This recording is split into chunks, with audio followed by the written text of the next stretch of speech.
Hello and welcome to Tabletop Oddity, you crazy people. My name is Jay and today I'm going to be showing you how to make a rock spire. Now I'm obviously making mine for Star Wars Legion, probably like a Tatooine rock spire, something like that, but you could use this for other war games like Warhammer and what have you. And the style I'm going to be making is this, which is actually really cheap and really quick to make as it does use the cheap polystyrene. I've seen a few other videos on YouTube, but none were really like, I don't want to say the standard, I don't mean that. None with like this type of look. They were sort of more like rough and ready, whereas I sort of think this is quite a stylized look, which we'll see later on. But yeah, cheap polystyrene. You will need a long sharp blade, not a serrated blade. I'll show you an example of what I mean in the video. They are quite cheap, and you'll need some cheap polystyrene and a base. But yeah, let's go. Let's show you how I did that. First things first, I have a massive sheet of the cheap polystyrene. Now this has like, mine's white with like little black balls in it. I think this kind of sheet's like £5 from B&Q, so like $5. Really cheap, and you get an absolute shed ton of it. And then basically I cut out like 3-ish circles, the sort of size that I want, using just a serrated blade because it's easier. That's just to get the shape that I want. When you're actually shaping your rocks, what you actually want to use is like this long sharp blade. All I can describe it is it's like a Stanley knife slash X-Acto knife, except it's an extendable one. So this extends to maybe 2 to 3 inches kind of thing. And what you really want to get here are like flat, straight, smooth cuts. So if you use like a serrated blade, it'd be completely like jagged and not right at all. Whereas what we're doing here is we're just taking the very sharp knife and just sort of slicing it through, like you would maybe slicing fish or something like that. If you're a child, maybe get an adult to do this. So yeah, you basically want smooth, straight edges. And what we're going for like a boulder, kind of like a giant rock kind of look. So just nothing symmetrical, you're just cutting off shapes. So what I did was I went along one, like the top, cut off the right angles basically, then did the same on the other side, and then just wherever I'd missed I cut off that, you know, just with the blade. You'll see what I mean. You'll see the sort of shape we're looking for. It's fairly easy to do, it's just possibly a little bit hard to explain. So I did them in 3 different sizes. So I had a large one at the bottom and then gradually getting a little bit smaller. It's up to you. You don't necessarily have to do that. You could just do 3 similar sized ones, but that's what I did. Once you've got all 3 the right shape, we're going to have to get them glued together. So what I do use here are little cocktail sticks, toothpicks, you might be familiar with that as a different name.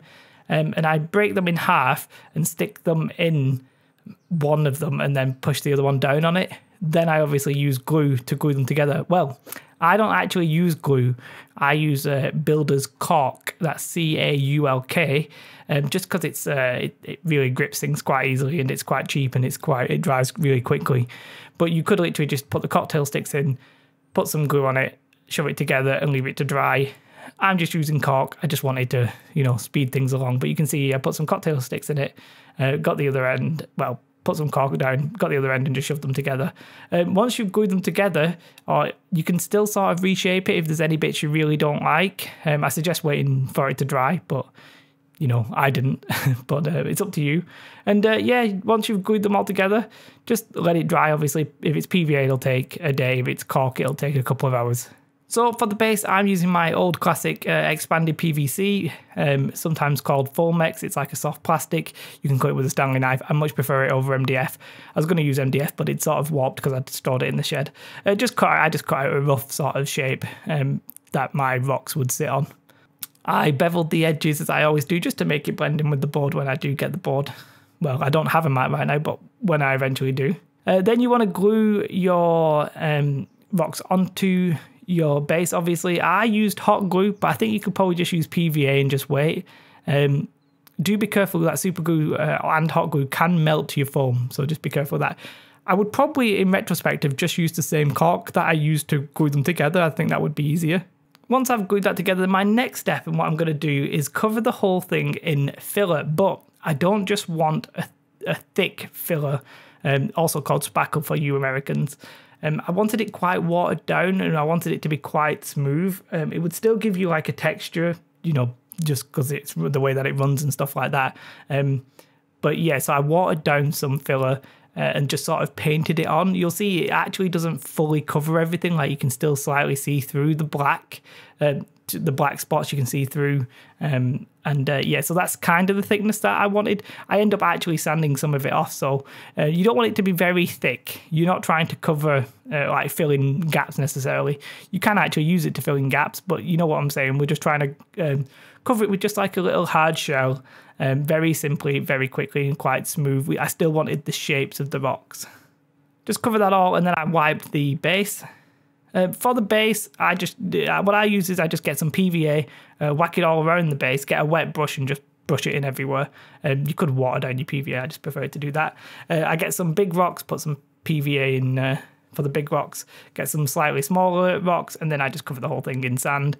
That's fairly simple. I'm not going to seal that with watered down PVA. What I'm going to do is just put PVA in my paint for the first layer, but we'll get to that. Yeah, then I sanded the rocks. There was some like sharp edges that I didn't really like. Just sand off anything that you don't really like.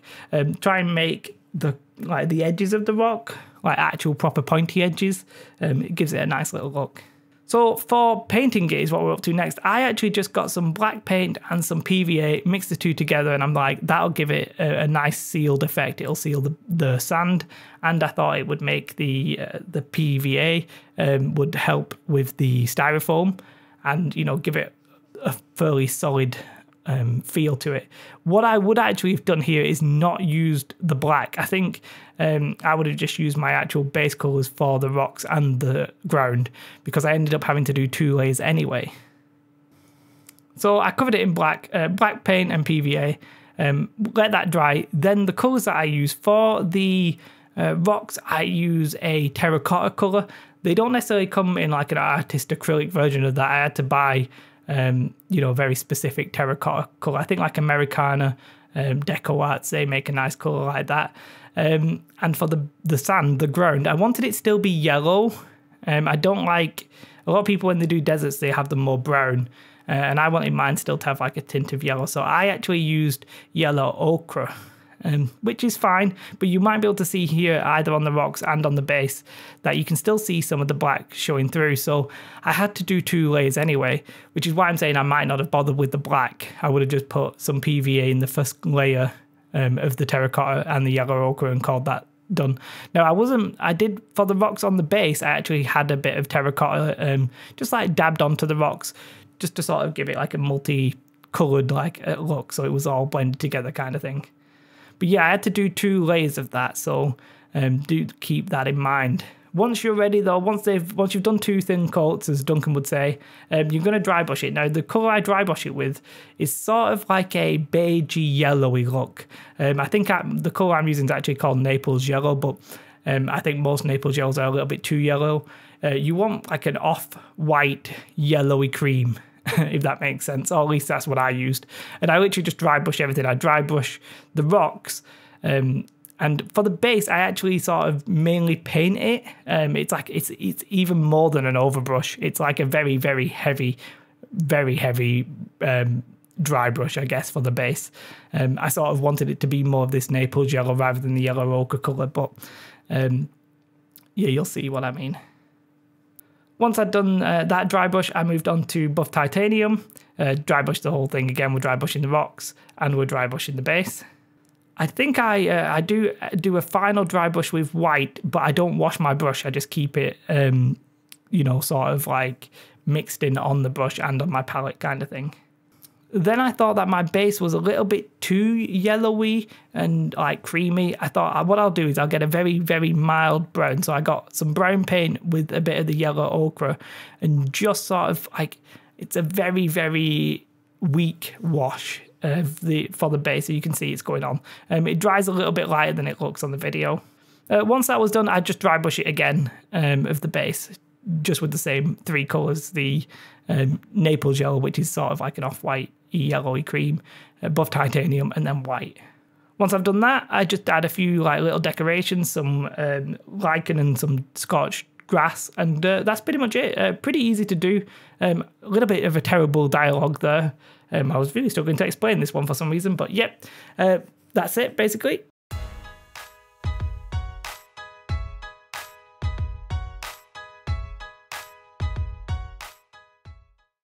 So as I said, that is how you do it. That's the final product. You can see, you know, some of my decorations there. I'll try and put a better picture up just so you can see sort of more the detail, because the webcam is not particularly great at picking up the details, that kind of thing. And yeah, I actually really like it. I think it's like a nice stylized look. Now, a lot of people, they'll do like thin layers, which is a look that is possibly more realistic, but I didn't really like. And I do know, I think Commissar Gamza did a version of this, but the way that he did his, he sort of did the same thing, but then got like a lighter or something and heated it up to try and get like a more natural look. Whereas I've gone sort of here with a more like stylized look of the rocks, so very sharp edges, more like boulders basically, but I actually quite like the way it looks. Now, the colour wise, these specific colours are quite hard to find. Like, it was quite hard to find a terracotta one. I got my terracotta from the Works in the UK, but I think Michael's in America will sell like a Deco Art Americana one, which is terracotta. And the base, as I said, I want a lot of, when you see desert in like terrain and people's bases, it's sort of like a yellowy brown, whereas I wanted sort of like a, you could tell it was meant to be yellow, basically. However, I'm not sure this will go with the whatever mat I end up getting, so I'll probably buy a mat next, just to make sure that my bases work with it. You could go with any coloured base you want. I think desert basing, to get it to look right, is quite difficult. So I'm actually happy with the way this has turned out.